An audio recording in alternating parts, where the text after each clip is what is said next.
So we'll start with a new topic today. We have seen in the last session, याद होगा अगर तो हमने लास्ट सेशन में न्यूटन्स लॉ ऑफ ग्रेविटेशन या फिर यूनिवर्सल लॉ ऑफ ग्रेविटेशन देखा था. And in that, if you remember, we have derived that if you have two masses, आपके पास अगर दो masses है, तो let us say mass m1 and m2. हमने केस लिया था अर्थ का और अर्थ पे एक ऑब्जेक्ट था उसका, right? So we have shown that gravitational force is directly proportional to product of masses, mass of earth and into mass of object upon square of distance between them. यहाँ पे in general हर बार हम अर्थ या अर्थ के ऊपर एक मास रखा है उसकी बात नहीं करेंगे. इन जनरल अगर आपके पास कोई भी दो मासेस है, every particle of matter attracts every other particle of matter with a force which is directly proportional to product of masses upon square of distance between them. So in the last session we have derived up to this point. So just to give you a very brief revision, quick revision, तो अगर आपको याद होगा तो हमने start कहाँ से किया था? हमने स्टार्ट किया था by taking Earth and then Moon which is in circular orbit around Earth. तो हमने स्टार्ट यहाँ से किया था. हमारे पास अर्थ मून सिस्टम है और मून के सेंटर से अर्थ के सेंटर तक का डिस्टेंस हमको पता है 3.5 into 10 power 8 मीटर. हमें पता है what is time period of moon 27.3 days. उसको हमने कन्वर्ट किया था in seconds and then we have found out, of course because moon is in circular motion, तो force acting on moon is mr omega square, right. फिर यहाँ पे आपको r पता है, just now I told you r is 3.85 into 10 power 8 meter. Force is mass into acceleration, तो mr omega square और omega होता है 2 pi by time period square. mm cancel. यहां से आपको मिल गया था acceleration of the moon, acceleration of moon around earth, right? And after substituting all the values you get it to be 0.027 या फिर 0.27 मीटर पर सेकेंड स्क्वायर. तो value you can verify by yourself. तो एक वैल्यू मिला आपको. Then you said कि अगर हमारे पास एक ऑब्जेक्ट है which is kept on the surface of अर्थ, हमारे पास एक ऑब्जेक्ट है जो अर्थ के सरफेस पर रखा है, इसका एक्सेलरेशन होगा ऑफ द ऑब्जेक्ट, ये होता है 9.8 मीटर पर सेकेंड स्क्वायर. फिर आपने ऑब्जेक्ट का एक्सेलरेशन और मून का एक्सेलरेशन आपने डिवाइड कर दिया. हमने इसको डिवाइड इसके लिए किया था क्योंकि दोनों ही acceleration due to earth gravitational force थे. Acceleration of moon was because of earth gravity, acceleration of object was also because of earth gravity. तो आपको ये रेशियो मिल गया 3600. Then what we have done, इसके बाद हमने क्या किया था, इसके बाद हमने लिया था रेशियो ऑफ डिस्टेंसेस. तो हमें पता है distance of moon from the center of earth, मतलब distance of center of moon from the center of earth upon distance of object from the center of earth. तो ये जब रेशियो लोगे और आपको पता है ये डिस्टेंस मैंने अभी आपको बताया 3.85 into 10 power 8, और ये जो ऑब्जेक्ट है इसका डिस्टेंस अर्थ के सेंटर से is equal to radius of earth, और radius of earth is 6378 kilometre. उसको मीटर में लिखोगे तो 10 power 3. So when you solve this, you get 60, right? Then what you see is acceleration of the object upon acceleration of the moon is 3600, मतलब 60 का square, which is distance of moon upon distance of object का square. तो यहां से हमने conclude किया था, we came to a conclusion कि acceleration of any object due to Earth's gravitational force is 1 by r square, or force acting on the object is mass into acceleration. Mass into acceleration is 1 by r square, so force is proportional to m by r square. This is the force on object due to Earth. Similarly, force on Earth due to object is capital M by r square, क्योंकि gravitational force या कोई भी और force is not singular, it is always in pairs, right? तो ये जो force है it is in the form of pairs, right?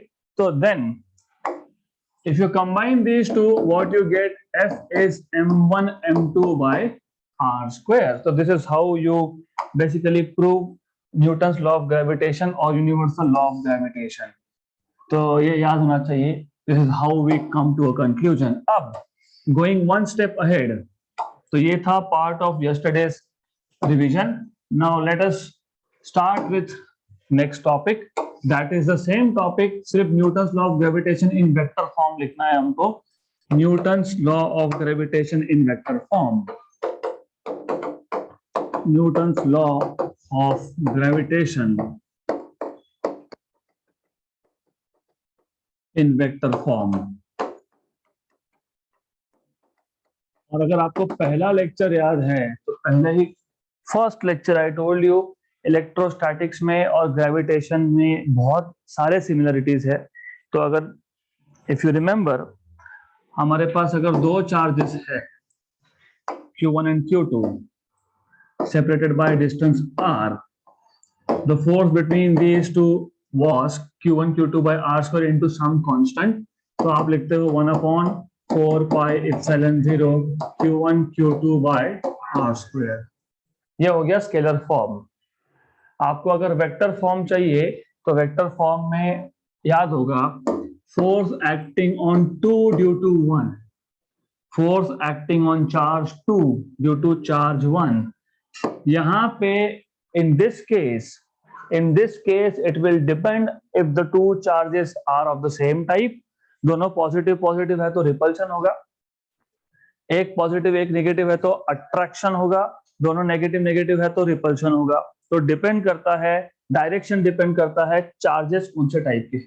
But you should always remember it is, मैंने आपको बताया था यहाँ 2 1, तो यहाँ पे आप लिखोगे 1 2 cap, where r1 2 cap is telling you that the direction of force is from 1 to 2. Force acting on 2, force किस पे लग रहा है, 2 पे. कौन लगा रहा है, 1. और यहाँ पे फोर्स कौन सा है, रिपल्सिव. तो 1 क्या करेगा, 2 को पुश करेगा. तो पुश करेगा मतलब 1 to 2. Similarly force acting on 1 due to 2 is 1/4 pi epsilon 0 Q1 Q2 by r square r21 cap. फिर हमने ये प्रूव किया था that force acting on 1 due to 2 is minus 2 due to 1. कैसे प्रूव किया, क्योंकि r12 कैप और r21 cap ये दोनों अपोजिट डायरेक्शन में है. तो आप यहाँ पे r21 की जगह पे माइनस r12 भी लिख सकते हो. This is how you prove it. अब सेम लाइंस पे, ऑन द सेम लाइंस, हमको ये ग्रेविटेशन के केस में भी एक्शन रिएक्शन पेयर निकालने हैं. तो what we will do is, सबसे पहले we have, let us say we have two masses, एक मास m1 है, एक मास m2 है. एंड हम क्या करेंगे, हम इन मासेस का पहले पोजीशन वेक्टर बता देंगे with respect to some origin. तो मान लो आपके पास ये एक कोऑर्डिनेट सिस्टम का ओरिजिन है, x axis and y axis. You can take z axis also, क्योंकि masses normally are in 3 dimension, but doesn't matter, कोई फर्क नहीं पड़ता. तो अब ये आ गया आपका पहले मास m1 का पोजीशन वेक्टर r1 बार. और position vector always start from origin, तो ओरिजिन से स्टार्ट हो रहा है. ये है सेकेंड मास का position vector r2, so this is r2 bar, right. और 1 से 2 तक जो वेक्टर जाएगा उसको आप बोलोगे, you remember, r12 bar, right? तो in some cases it will generate little bit of confusion. तो ध्यान देना, 1 से 2 r12 बार ये डिस्प्लेसमेंट होता है, दिस इज डिस्प्लेसमेंट, राइट. पर यहाँ पे आपके पास दो अलग अलग मासेस है, ऐसा नहीं है कि एक मास ए पॉइंट से बी पॉइंट पे जा रहा है. There are 2 different masses. तो इन केस ऑफ डिस्प्लेसमेंट अगर एक पार्टिकल ए से बी पे गया तो आप लिखते हो R12 bar is displacement of particle 1 from particle 1 to particle 2 A to B. लेकिन याद रखना यहाँ पे हम डिस्प्लेसमेंट की बात नहीं कर रहे हैं, यहाँ पे दो अलग अलग मासेस है। यू आर नॉट सेइंग कि मास ए पे था फिर मास बी पे गया। यू हैव टू मासेस, इन दोनों मासेस में क्या है? फोर्स। कौन सा फोर्स? ग्रेविटेशनल फोर्स, जिसका फॉर्मूला हमको पता है m1 m2 bye are square. सिर्फ इतना है कि हम लोगों को अब लिखना है इन वेक्टर फॉर्म। तो वेक्टर फॉर्म में कैसे लिखेंगे? हम लिखते भी जाएंगे और हम डिराइव भी करेंगे। तो फर्स्ट ऑफ ऑल आपके पास जो सिस्टम है उसको एक्सप्लेन करो, that is the first thing. क्या है हमारे पास? हमारे पास दो मासेस है, mass m1 and m2 located at point A and point B with position vector r1 and r2. So consider two masses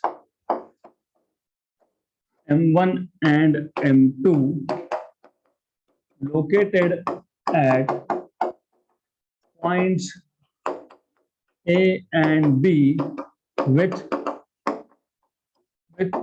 position vectors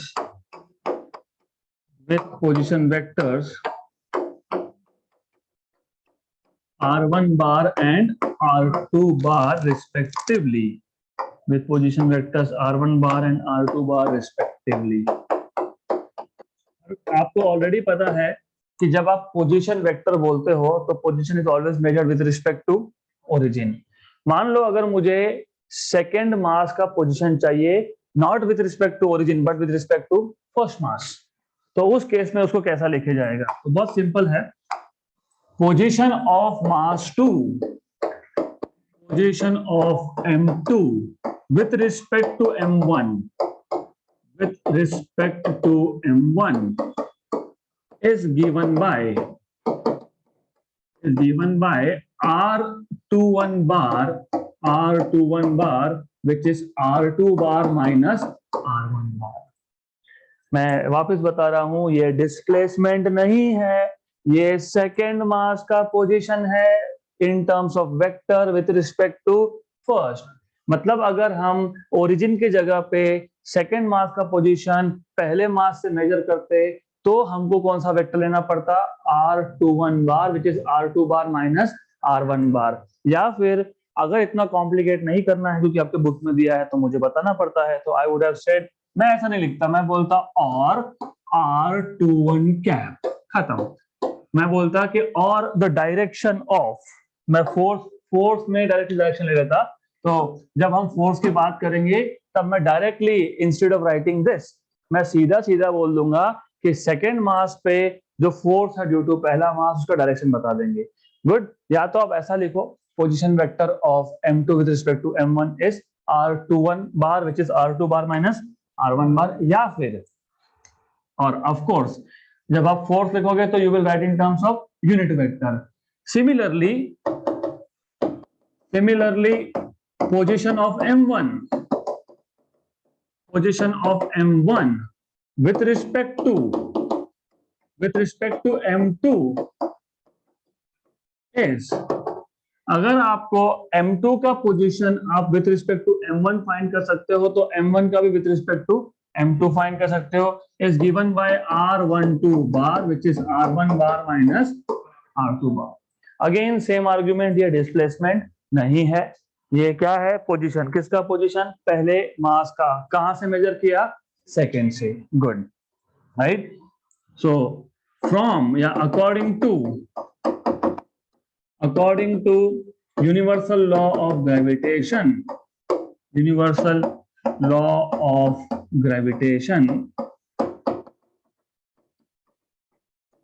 force on m2 due to m1 is, force on m2 due to m1 is, तो आपको याद है कैसे लिखते हैं?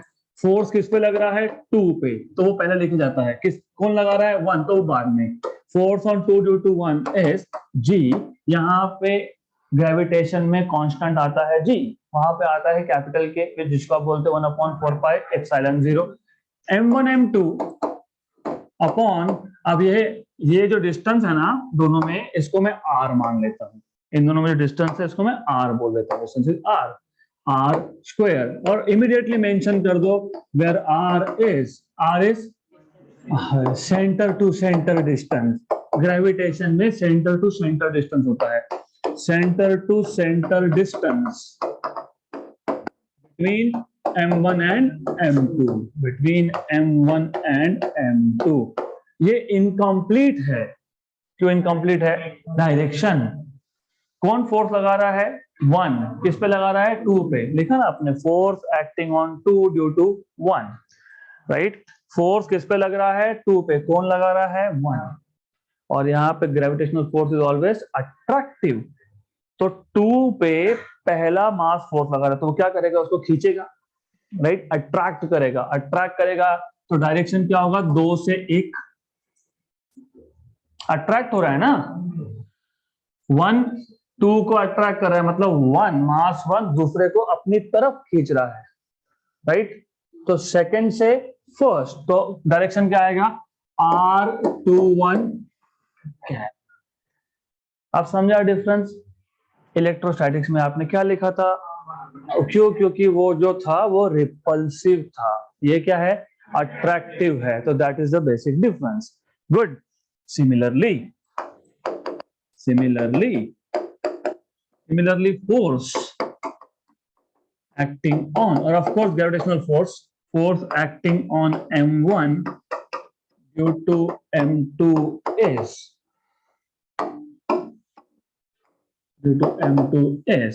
तो आपको पता है ये फोर्स कितना होता है? Basically force acting on m1 due to m2 is, again force किस पे लग रहा है? 1 पे, कौन लगा रहा है? 2, 1 ड्यू टू 2, वापस से g m1 m2 upon r square r12 क्या है? अब आपने यहाँ पे r21 और r12 क्या यूज तो कर लिया, लेकिन बताया नहीं क्या है, तो बोल देना r21 cap is unit vector directed from m2 to m1 and r12 is unit vector directed from 1 to 2. r21 cap is unit vector directed from m2 to m1. Similarly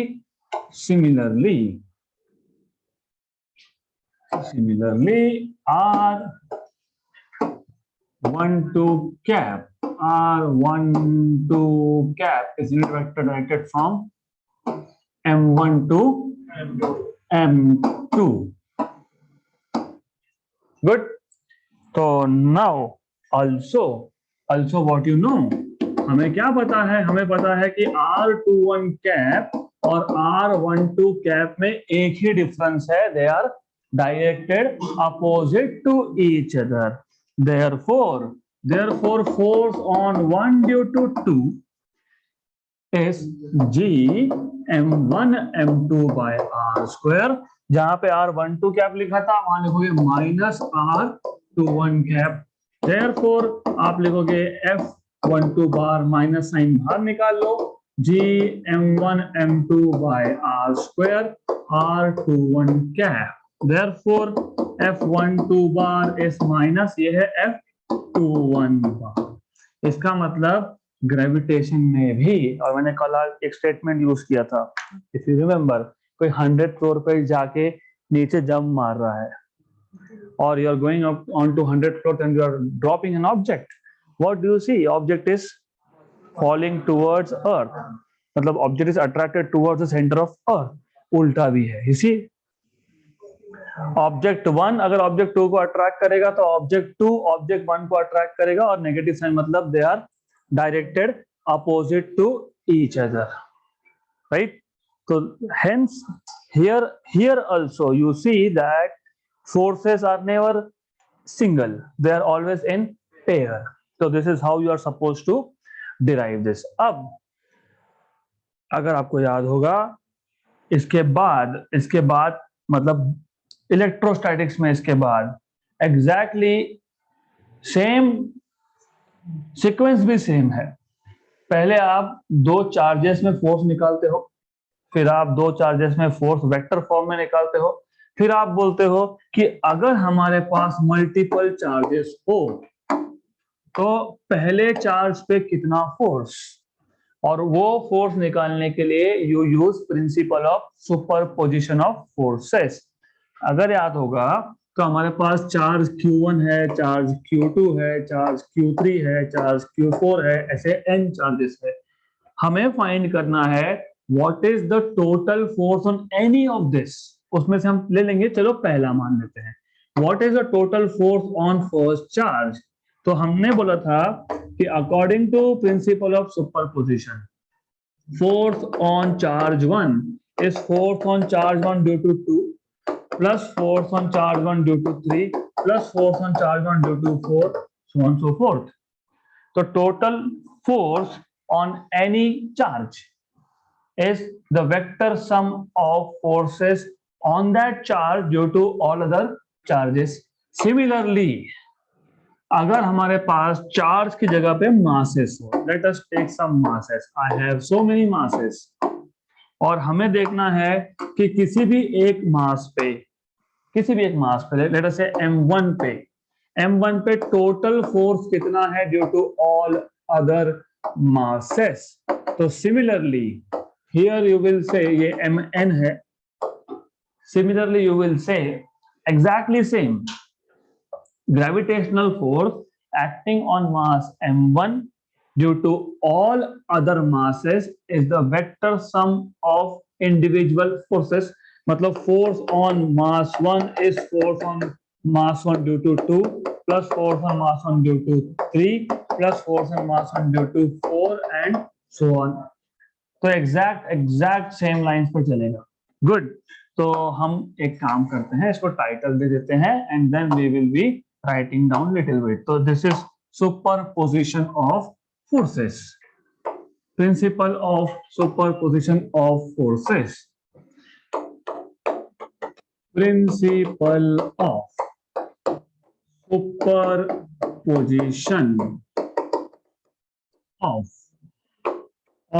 forces.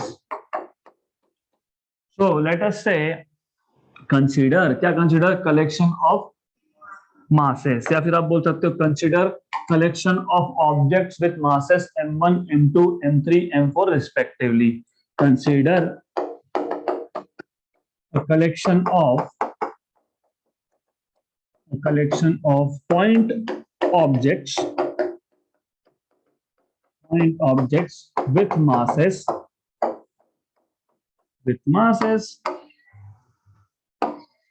इसको रखते हैं फिलहाल वहां पे, with masses m1 m2 m3 so on so forth respectively. According to principle of superposition of forces, according to principle of superposition of forces, the force acting on any mass or any object is the vector sum of forces due to all the individual masses, and therefore you have force on 1 equal to force on 1 due to 2, force on 1 due to 3, force on 1 due to 4 due to 5 due to 6 so on so forth. Correct. अब हम ज्यादा इसका detailed equation नहीं लिखेंगे क्योंकि फिर आप लिखोगे G m1 m2 by r12 square plus G m1 m2 upon G m1 m3 upon r13 square, ऐसे लिखोगे ना। पहले दो में कितना force G m1 m2 by distance between 1 and 2 r12 square, ये लिखोगे G m1 m3 upon r13 square plus G m1 m4 upon r14 square. Good, तो we will skip that part क्योंकि इस स्टेज पे जरूरी नहीं है, जब लगेगा तब देखेंगे। But in general do you remember Einstein summation convention? इसको अगर शॉर्टकट में लिखना है तो टोटल फोर्स ऑन, अगर फर्स्ट पार्टिकल है, फर्स्ट मास है, total force on first mass अगर है, तो इसको हमने लिखा था summation F1J, where J runs from 1 to n. Correct? Right? Right? Wrong. Why wrong? अभी क्योंकि J की वैल्यू 1 डाल दोगे तो खुद के ऊपर थोड़ी फोर्स लगाएगा मास. If you put yes, तो higher, मतलब J is not equal to 1. तो J runs from 2 basically. J runs from 2. क्योंकि देखो क्या है क्या 1 2 1 3 1 4 ऐसा लिखा क्या आपने 1 1. फिर ऐसा होता तो हर कोई खुद पे ही फोर्स लगाता. आप बोलते मैं खुद पे ग्रेविटेशनल फोर्स लगा रहा हूँ, नहीं होता है वैसा, तो वो 1 1 नहीं आएगा. तो इसको लिखने का और एक तरीका भी होता है. What you can do is the same thing, थोड़ा सा change. In general force on ith object, जरूरी नहीं है कि मैं हमेशा पहले पे फोर्स कैलकुलेट करूंगा, हो सकता है मैं सेकंड पे कर रहा हूं. अगर सेकंड पे करेंगे तो F2 is equal to F21 plus F23 plus F24 plus F25, right. अगर थर्ड पे फाइंड कर रहे हो तो F1 F31 F32 F34 F35, 33 मत लिख देना वहां पे. गुड. तो इन जनरल किसी भी ith पे अगर आप निकालोगे तो force on ith particle equal to force on ith particle due to jth particle, है ना. 1 due to 2 1 due to 3 1 due to 4 summation. अब जैसे आपने लिखा है यहाँ पे 1 पे अगर फोर्स लग रहा है तो ड्यू टू 2 है, ड्यू टू 3 है, ड्यू टू 4 है, राइट. 1 and 1 लिखा क्या आपने? नहीं. तो यहाँ पहले ही मेंशन कर दोगे कि I is not equal to J. फिर आप बोलोगे J runs from 1 to n. अब J की वैल्यू मैं 1 लिख सकता हूं. अगर मैं J की वैल्यू 1 लिखता हूं और मुझे फोर्स 1 पे निकालना है तो मैं I की वैल्यू क्या सेट कर दूंगा 1. Force on 1, right. फिर क्या आएगा summation I is not equal to J, मतलब J की वैल्यू 1 नहीं लेनी, 1 छोड़ के सब ले लो, राइट. तो ये जनरल फॉर्म है. तो इससे क्या मिलेगा आपको? ठीक है, समझ में लिया क्यों पहला मुझे 9th मास पे निकालना है तो क्या करोगे आप F9, राइट. फिर आप पहले ही बोल दोगे कि 9 और J इक्वल नहीं हो सकता. फिर J की वैल्यू कहां से स्टार्ट करोगे? 1 से. फिर मतलब क्या लिखोगे आप? Force on 9 due to 1 plus force on 9 due to 2 plus force on 9 due to 3 plus plus plus force on 9 due to 8 then force on 9 due to 10, क्योंकि I और J इक्वल नहीं हो सकता. तो this is what you need to know. तो ये exactly gravitation और electrostatics का यहां तक सीक्वेंस भी सेम था. आप पहले फोर्स डिफाइन करते हो, वहां पे भी, यहाँ पे भी. वहां पे कूलम्स फोर्स ऑफ अट्रैक्शन, यहाँ पे ग्रेविटेशनल फोर्स है, right. Newton's law of gravitation से आता है. Then you talk about vector form, then you talk about principle of superposition. अब यहां से आगे थोड़ा चेंज होगा. अब हमको देखना है what is acceleration due to gravity का formula. Acceleration due to gravity of earth, of course, क्योंकि हम और जो ऑब्जेक्ट हम बात कर रहे हैं वो अर्थ पे है, वो मार्स पे नहीं है, वो मून पे नहीं है, वो जुपिटर पे भी नहीं है. तो कहाँ पे है? वो अर्थ पे. तो हम यहाँ पे बात कर रहे हैं acceleration due to gravity on और near the surface of earth. Away भी हो सकता है लेकिन ज्यादा दूर मत भेजना क्योंकि अर्थ के ग्रेविटेशनल फील्ड से बाहर चले जाएगा, राइट. तो एक्सेलरेशन ड्यू टू ग्रेविटी, तो ये अगर आपको फाइंड करना है तो बहुत सिंपल है. आपको इक्वेशन चाहिए, आपको वैल्यू तो पता ही है. यू नो G की वैल्यू कितनी है? Very good. अगर मैंने पूछा कि G की वैल्यू 9.8 कैसे आई? Why 9.8? Why not 10.8? Why not 10.812? Why not 10.9999? Why only 9.8? कैसे आया? Gm by r square. Very good. So there is a formula for acceleration due to gravity. तो फॉर्मूला डिराइव करना है हमको. कैसे? Of course. What do you know according to universal law of gravitation or according to Newton's law of gravitation?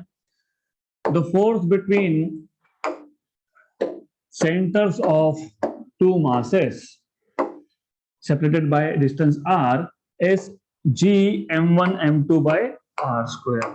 G m1 m2 by r square. ये है force, gravitational force. Similarly, अगर हमारे पास अर्थ और अर्थ के सरफेस पे या अर्थ के सरफेस से नियर कोई एक और मास है, let's say we have some mass small m near to the surface of earth. आप अर्थ के सरफेस पे भी ले सकते हो, अर्थ के सरफेस से नियर भी ले सकते हो। We start with near to the surface of earth, और इन दोनों में distance is small r, let us say small r, centre to centre distance. अब डेफिनेटली ये जो स्मॉल मास है m और ये जो कैपिटल मास है मास ऑफ अर्थ, और कैपिटल R है radius of earth, right? So what is the gravitational force between these two masses? Force equal to G m1, कौन सा m1? Mass of earth. m2 कौन सा? m ऑब्जेक्ट का, upon distance. Distance कितना है? r का square. Good. तो now ये आपको मिल गया। अब आप बोलोगे but wait a minute, what is force? Mass into acceleration. यहाँ पे गड़बड़ होने की हाई चांसेस है। कौन सा मास? अर्थ का मास कि ऑब्जेक्ट का मास? ऑब्जेक्ट का मास, क्योंकि फोर्स किस पे लग रहा है? ऑब्जेक्ट पे। ma/g/m/m/r²। मास और मास कैंसल हो गया, तो एक्सेलरेशन इज gm/r²। अगर यही ऑब्जेक्ट अर्थ के सरफेस पे होता, मतलब small r will be equal to capital R, तो उस केस में आप यहां लिख दोगे कैपिटल R और इस एक्सेलरेशन को बोल दोगे, राइट? तो this is acceleration due to gravity acting on an object on the surface of earth. G की वैल्यू 6.67 into 10 power -11, m की value 6 into 10 power 24 kilogram, radius की वैल्यू 6378 किलोमीटर या फिर 6400 kilometre.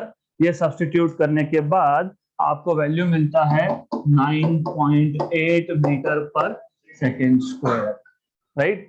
So this is how you find out what is acceleration due to gravity of an object on the surface of earth. तो इसको systematic way से बताना पड़ेगा। You can not just say हाँ हमको पता है, नहीं, हमको पता क्या है उसके हिसाब से स्टार्ट करेंगे। What do you no?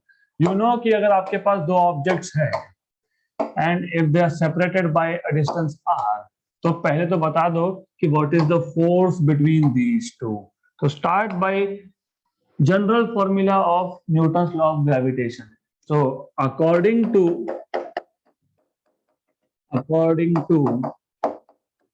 Newton's law of gravitation, gravitational force, of course, the force between masses m1 and m2. The force between masses and m1 and m2 separated by a distance r,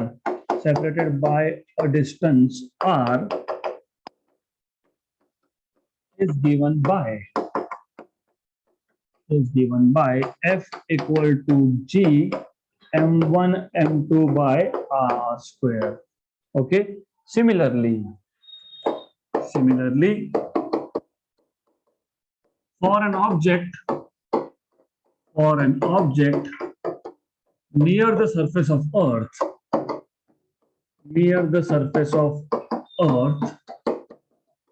एक काम करते हैं, similarly for an object of mass m लिख देते हैं।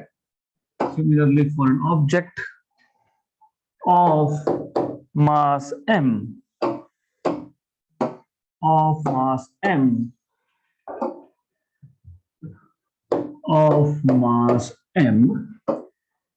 near the surface of earth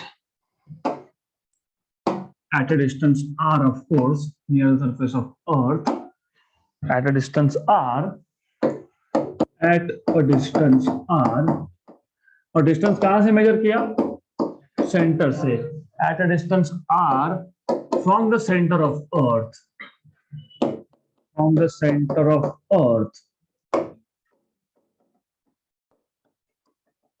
gravitational force is given by gravitational force is F equal to G capital M small m by r square. अभी capital M हमने लिखना हम भूल गए, तो बाद में बता दो क्या है capital M, mass of earth, where capital M is mass of earth. और फिजिक्स में अगर आपको थ्योरी में अच्छा स्कोर करना है तो दिस इज मंत्र for it, this is secret. कुछ नहीं करना है, क्या याद करते बैठेंगे, कोई नहीं चेक करता कि आप बराबर बुक का सीक्वेंस लिख रहे हो क्या। What you're writing is physically correct? Yes. And did you explain कि कैपिटल M क्या है, स्मॉल m क्या है, r क्या है? Yes. तो हमने मास m बता दिया, हमने रेडियस मतलब डिस्टेंस बता दिया r, हमने कैपिटल M बता दिया, फोर्स के बारे में बता दिया, gravitational force is, that's it, good, all good. तो कोई फर्क नहीं पड़ता आप पहले लिख रहे हो बाद में लिख रहे हो, डजंट मैटर। सो नाउ ये हो गया। But according to Newton second law of motion, force is mass into acceleration, but according to Newton's second law of motion,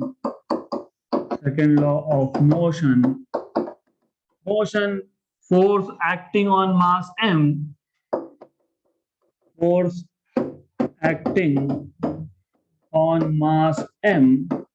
is given by F equal to ma, equation number 2 and equation number 1. From 1 and 2, from equation number 1 and 2,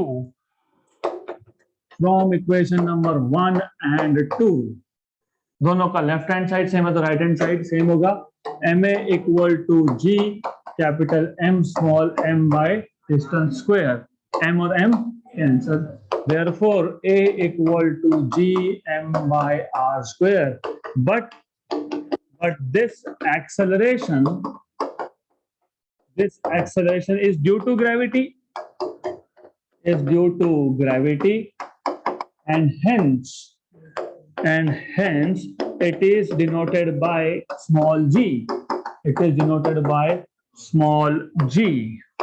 therefore ये small जी से denote करते हैं, it is denoted by, क्या फर्क पड़ता है, right. I know all of you know English, so don't worry, there are so many things that are going around inside this small box, तो फिर अभी वो बहुत कुछ चलता रहता है, जी लिखना यहाँ था लिख वहां दिया, क्या फर्क पड़ता है। एनीवेज, तो now therefore you can say a equal to g equal to capital G m by r square, right? अब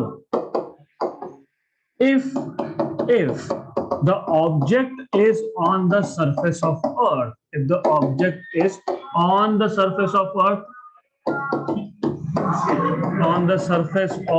earth, you have small r equal to capital R, which is radius of earth, and therefore you will have a equal to g equal to gm by r square. So this is acceleration due to gravity on the surface of earth. So this is how you derive this. Good, simple, बहुत simple और interesting concept है. So I hope you have understood all this. So now it is time for us to solve some numericals. Example 5.2. The gravitational force between two bodies is 1 Newton. If the distance between them is doubled, what will be the gravitational force between them? So इस question के according gravitational force between two bodies is 1 Newton. If the distance between them is doubled, distance double कर दिया तो force कितना होगा। तो first of all, given information में आपको दिया है force in first case is 1 Newton. Let us say distance between them was r. अब distance जो है वो 2 times of r कर दिया और आपको पूछा है कि force कितना है। Some books are giving unnecessarily lengthy solution हम एकदम shortcut way में करेंगे। फॉर्मूला आपको पता है, formula as you know, force is G(m1 m2 by r²। और क्योंकि मासेस बॉडीज को आपने चेंज नहीं किया तो m1 m2 कांस्टेंट है, राइट, g भी कांस्टेंट है, therefore force is proportional to 1 by r²। और यहाँ पे लिख देना since m1 and m2 are constants, then you will have, of course, f is proportional to 1 by r², तो f2 by f1, क्योंकि ratio लोगे और इनवर्सली प्रोपोर्शनल है तो ये r1 अपॉन r2² हो जाएगा।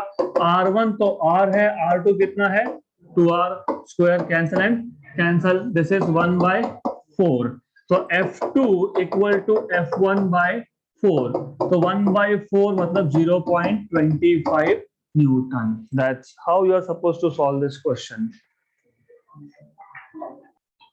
Next question. Three particles A, B, and C, each having mass m, are kept along a straight line with AB equal to BC equal to L. A fourth particle D is kept on the perpendicular bisector AC at a distance L from B. Determine the gravitational force on capital D. पहले question समझ लेते हैं। हमारे पास 3 particle है A, B, C, सबका mass same है m, they are along the same straight line. तो ऐसा है, यू हैव, लेट अस से समथिंग लाइक दिस। अब आपके पास मास A is over here, mass B is here, and mass C is here, such that the distance between first and second mass AB is L, B and C is again L. आगे बोला है a fourth particle, अब fourth particle का मास बोला नहीं है, हमको assume करना पड़ेगा, you can assume that the mass is same, मतलब जो fourth particle है D, it is kept on perpendicular bisector of AC, perpendicular bisector of AC मतलब line perpendicular from B, और ये डिस्टेंस भी आपको बोला है L, और यहाँ पे एक और मास है कैपिटल D, तो ये डिस्टेंस है L। तो determine the gravitational force on D। तो first of all superposition principle के according force on D will be force on D due to A plus force on D due to B plus force on D due to C। तो आपको find करना है total force on D। तो instead of writing down what is given what am I supposed to find, हम directly solve करेंगे। तो हम बोलेंगे here according to principle of superposition, according to principle. अब इसको दो तरीके से सॉल्व कर सकते हो, एक तो इसको वेक्टर फॉर्म में कर सकते हो या फिर डायरेक्टली स्केलर फॉर्म में कर सकते हो। तो मैं वेक्टर फॉर्म बताता हूं, maybe you will need vector form also.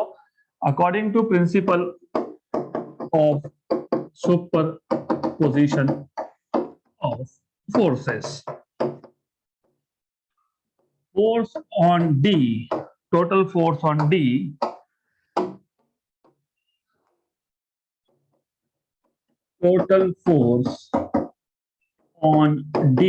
is force on D is equal to force on D due to A plus force on D due to B plus force on D due to C, right? तो अब हम एक एक करके force भी निकालेंगे और हम उसका डायरेक्शन भी देखेंगे। और याद रखना इस केस में थोड़ा कंफ्यूजन ऐसा होता है, अभी आपको पता है ग्रेविटेशनल फोर्स अट्रैक्टिव है, करेक्ट? तो नॉर्मली जिस पार्टिकल पे फोर्स निकालने के लिए बोला है वो हमेशा दूसरे पार्टिकल के तरफ अट्रैक्ट होगा, ऐसा हम लेते हैं। मतलब force on D due to A is in this direction, मतलब it is from D to A, क्योंकि ए उसको अट्रैक्ट कर रहा है, इसलिए मैंने वो वेक्टर फॉर्म बताया था। Force on D due to A, force on two due to one is 2 to 1, है ना? लिखा था कि आज ही लिखा था ना, अभी कहाँ गया? Here you see force on 2 due to 1 is from 2 to 1, तो force on D due to A is from D to A, तो ये आ गया force on D due to A, right? और आपको पता है force on D due to A कैसे निकालते हैं? force on particle D due to particle A is, मैं डायरेक्शन की बात बाद में करूंगा, मैं पहले मैग्नीट्यूड बता देता हूं। G M1 M2, D पे भी मास M और इस पे भी M और M, इसको भी मास M दे देंगे हम लोग, राइट? बोला नहीं है लेकिन हम बोल देंगे कि मास M है, तो सारे मासेस M है। तो M1 M2 upon distance square hypotenuse, ये इसका स्क्वायर करोगे ना, तो ये हाइपोटेन्यूज डिस्टेंस मतलब बेसिकली पहला एक स्टेप लिख देता हूं मैं, distance between D and A. तो what is distance between D and A, और इसका स्क्वायर आता है नीचे, याद रखना। तो distance between D and A का स्क्वायर क्या आएगा? L square plus L square, तो एल स्क्वायर, क्योंकि हाइपोटेन्यूज है वो। तो पाइथागोरस थ्योरम से L square plus L square that is 2l square, तो ये आ जाएगा G M square upon 2l square, right? अब हम लोग इफ यू सी, अगर D to C की बात करूंगा मैं, तो D to C के केस में भी दोनों मासेस क्या है? सेम है, डिस्टेंस भी क्या है? सेम है। तो magnitude wise similarly force on D due to C will be gm square upon 2l square। तो मैग्नीट्यूड वाइज तो सेम है, डायरेक्शन वाइज सेम नहीं है। अब कंपोनेंट होंगे, और आपको और एक चीज पता होनी चाहिए, आपको पता होना चाहिए कि जब ये डिस्टेंस L है, ये डिस्टेंस L है, ये परपेंडिकुलर बाइसेक्टर भी L है, तो ये आपके पास √2l है। जब ऐसा होता है तो ये एंगल 45 और 45 ही बनते हैं। दिस इज 45, दिस इज 45, ये 45, ये 90, तो ये भी 45, तो ये 45 45 90 ट्राइंगल है। अब ये जो force on D due to A है, ये इसका डायरेक्शन क्या है? थर्ड क्वाड्रेंट है, तो इसके कंपोनेंट्स करोगे, उसका एक कंपोनेंट जाएगा यहाँ पे और दूसरा आएगा नीचे की तरफ। तो मैं साइमल्टेनियसली कंपोनेंट भी दिखाते जाता हूँ, और ऑफ कोर्स ये 45 है, और यहाँ तो कोई फर्क ही नहीं पड़ता वैसे, क्योंकि 45 है तो दोनों कंपोनेंट्स सेम आएंगे, क्योंकि एंगल 45 है। बट बाय द वे, ये आ गया force on D due to A का साइन 45 कंपोनेंट, और नीचे आ गया कॉस कंपोनेंट, तो ये आ गया force on D due to A का कॉस 45 कंपोनेंट। और हम क्या करेंगे, हम पैरेलली ड्रॉ भी करते जाएंगे, क्योंकि बाद में कंफ्यूजन नहीं होना चाहिए। तो ये आ गया कंपोनेंट, तो ये कंपोनेंट था नीचे का force on D due to A का कॉस कंपोनेंट, और ये था force on D due to A का साइन कंपोनेंट। सिमिलरली ये जो force on D due to C है, इसके भी दो कंपोनेंट होंगे, एक कंपोनेंट जाएगा यहाँ पे और दूसरा आएगा हियर। तो ये आएगा आपका force on D due to C का कॉस कंपोनेंट, और ये आएगा force on D due to C का साइन कंपोनेंट। तो यहाँ पे हम ड्रॉ करते जाएंगे, तो ये आ गया एक कंपोनेंट, ये आ गया दूसरा कंपोनेंट, तो ये आ गया force on D due to C का कॉस कंपोनेंट, ये आ गया force on D due to C का साइन कंपोनेंट। बट अभी हमने बोला कि मैग्नीट्यूड वाइज दोनों सेम है, राइट? तो ये जो दो हॉरिजॉन्टल कंपोनेंट्स है, they will cancel out, right? So since magnitude wise, since you can say FDA equal to FDC, मैं वेक्टर नहीं लिख रहा हूं, मतलब मैं सिर्फ मैग्नीट्यूड की बात कर रहा हूं। Therefore, कौन से components? Horizontal components cancel out. Horizontal components of किसका DA का और किसका DC का कैंसल आउट, तो ये कैंसल आउट हो गया। अब रह गया एक force on D due to B. तो force on D due to B अगर आप देखोगे, ये तो कोई प्रॉब्लम ही नहीं है, तो बेचारा स्ट्रेट लाइन है ना? तो this is force on D due to B. तो also similarly force on D due to B is G M1 M2 upon distance, तो सीधा सीधा L, राइट, गुड। तो ये मिल गया, यहां तक हो गया। तो अब आपको नेट फोर्स निकालना है। तो देयरफॉर नेट फोर्स, कौन कौन से तीन कंपोनेंट नीचे थे, तीसरा कंपोनेंट नीचे यहाँ पे भी है, यहाँ पे भी है नीचे, राइट। कौन कौन से तीन कंपोनेंट नीचे है, force on D due to B, force on D due to A का cos and force on D due to C का कॉस। तो net force is in downward direction which is force on D due to C का cos component plus force on D due to A का cos component और plus force on D due to B.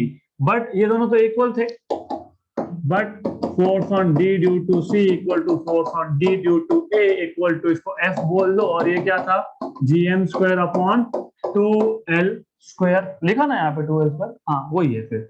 तो therefore F net forces, ये आ गया F cos 45 और ये भी आ गया एफ कॉस 45, तो 2 times of F cos 45 plus F DB, तो ये आ गया आपका 2 times of F which is G M square upon 2l square, cos of 45 is 1/√2, ये आ गया G M square upon l square, F DB is just l square, cancel and cancel. अब जो जो कॉमन निकलता है उसको निकाल लो, 1/√2 प्लस 1, ये हो गया आपका टोटल फोर्स। किस पे टोटल फोर्स, एफ नेट, मतलब किस पे फाइंड कर रहे थे हम लोग, डी पे। तो this is nothing but total force on D. तो total force on D is gm square upon l square 1/√2 plus 1. So this is what you should get and this is what is the answer.